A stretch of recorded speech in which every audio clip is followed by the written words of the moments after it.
আসসালামু আলাইকুম প্রিয় দর্শক। তৃতীয় বিশ্বযুদ্ধ লাগতে আর বেশি দেরি নেই, কারণ আপনারা প্রথম বিশ্বযুদ্ধ দেখেছেন, দ্বিতীয় বিশ্বযুদ্ধ দেখেছেন, এবার তৃতীয় বিশ্বযুদ্ধ শুরু হতে যাচ্ছে, কারণ যুক্তরাষ্ট্রের কারণে।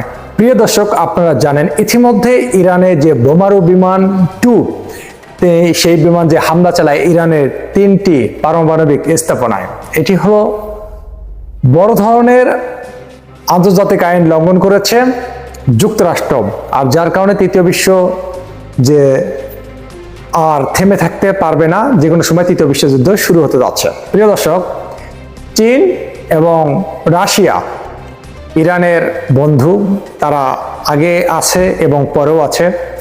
যে কোনো সময় এই যুদ্ধ সংঘাত যদি লাগে বা যুদ্ধ যদি লাগে, তাহলে চীন এবং রাশিয়া অবশ্যই পাশে থাকবে।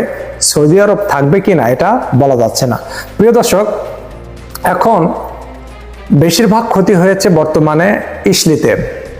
ইরানের যে পরিমাণ ক্ষতি, তার সাথে বেশি ক্ষতি হয়েছে ইসলিতে। হাজার হাজার মানুষ তারা দেশ ছেড়ে পালিয়ে যাচ্ছে অন্য দেশে। এদিকে রাশিয়ার প্রেসিডেন্ট বা তার সাথে কথা বলার জন্য ইরানের যে মুখ্যমন্ত্রী আছেন, তিনি কিন্তু অলরেডি চলে গিয়েছেন আজকে কথা বলার জন্য যে কি করা যায়। কারণ